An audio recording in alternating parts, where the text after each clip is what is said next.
Well, it's tough to remember. We had, I think it was 3 straight drives where we start deep and we're not really moving the ball, but defense bailed us out. That first quarter I wasn't playing very well. I was missing throws. Settled in there. Second half of the second quarter, and then from there we were really moving the ball really well. The run game was good to us. Jamar was incredible, like he always is. Defense played great. Team win, team ugly win, but we got it done. What do you feel like, obviously I know you don't feel like you have to show anyone, but it just feels like over the last couple of weeks, a player will go out, you just keep finding new ways to win with different people on the field. Today you lose T. Higgins, Zach told us warm-ups, and then TB, on the Yeah. opening drive. Can you just talk about how you're able to stay so level-headed and it doesn't really matter who's around you, it doesn't change how you think this offense can operate? Well, I got so much faith in the guys that come in for those guys. Trent and Trenton are guys that work really hard and know their stuff and are going to be right where I expect them to. So that's really what it comes down to. I see those guys working every day and have so much faith in them. Joe, you had a great pass last week to T to clinch the game. That touchdown pass to Jamar today, about as tight a window? Yeah, that was a fun one. I like that. Describe that play and how it unfolded. And Zach said it's something you rep quite a bit in the red zone. Yeah, that's a route we like. Jamar's really good at that route. They ended up rotating away from him and found a window. It was a tight one, but we got it in there. Looked like you surprised him a bit. Yeah, I don't. Did he say anything? Well, I think he thought it was middle open, so he wasn't really getting the ball. But fortunately, when Jamar doesn't think he's getting the ball, he's still the best receiver in the league. What was the biggest adjustment you had to make without Tyler and T? Zach was saying they had a meeting at noon, and basically redo stuff with T. What was the biggest adjustment? What got you going later in the second quarter? We didn't have to make an adjustment. That's what's great about those guys that come in for them. We have all the faith in the world that they're going to do the job. There can't be any drop off, and there wasn't today. I know earlier Zach Taylor said that it takes a really smart player like Jamar, who did basically, in his words, 3 people's jobs. I mean, for Chase to do that with those guys out, I mean, just what does that really say, just in general about that? Yeah, he's incredible. You can move him around. He's going to make plays in different spots. You get him the ball, he's going to get 5 or 6 yards after contact every single time. He's just a great player that I'm lucky to play with. Is it nice to not have to answer questions about not beating the Browns? Is that Well, tiring? Well, we're still 1-4 against them, so we still got some work to do. But today was a good start. Are you able to see the impact that DJ Rader has from your vantage point on the sideline? And do you think he's playing at like a Pro Bowl level? Man, he really is. It's tough to see from the sideline, but he's just always around the ball. He's always penetrating. He's always in the backfield making plays.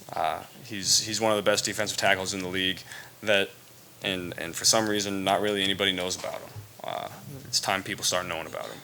Joe, they call this game the Battle of Ohio. I think the state's historically seen as a Browns' favorite state. Do you guys think you guys can change that? Well, it is what it is. If people want to root for them, that is what it is. We love our fans, and if you want to come on over, you can hop on the bandwagon.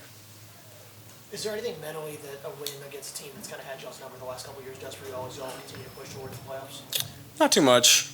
We've been right there in all the games against them. We just haven't come out on top.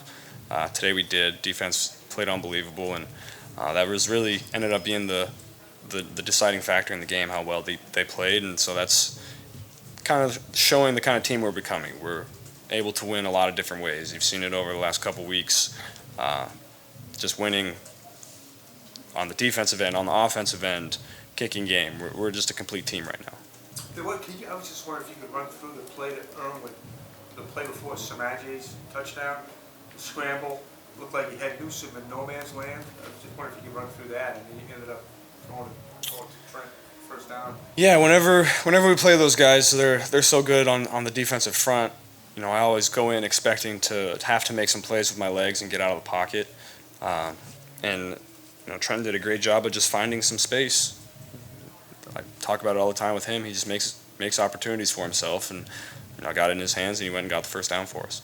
So I guess Samaje's run right after that. Yeah, it was incredible. Samaje's a beast. What about Joe, him coming back from concussion protocol, how did he look today, just from your point? He looked great. He ran really hard, found the holes. I thought he played really, really well.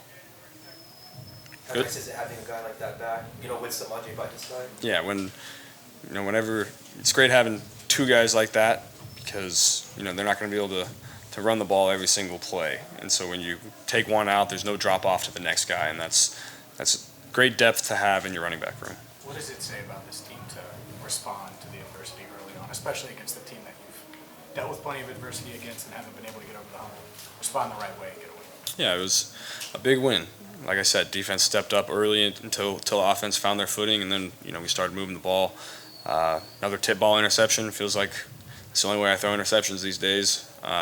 So that's frustrating, but it is what it is. Defense stepped up big time in the fourth quarter to really seal the game for us. Joe, what made that the right time to call the flea flicker? How much do you guys work on plays like that? It depends on the week. We always have that one, in our back pocket. It was T throughout the week. That's just goes to show that Trenton Irwin, studies his stuff and knows every position. He's going to get thrown in there if somebody goes down, and so credit to him. And we were running the ball well at that point, and that's why it ended up working. Is that just luck, the tipped interceptions? You view it as just kind of bad luck, or is there something you can try to do? Yeah, everybody in the media always wants to talk about tips and how you combat against that. You really can't. There's too much stuff going on to have to worry about that. And so, when you play really good defensive ends and defensive linemen, they know that that's part of their game, that they're going to have to do that sometimes, especially when I'm getting the ball out as quickly as I like to. And he made a great play. Do you notice teams trying to just resort to that more? Yeah, I do. Thanks, Jeff. Appreciate it. Yep. Thank you.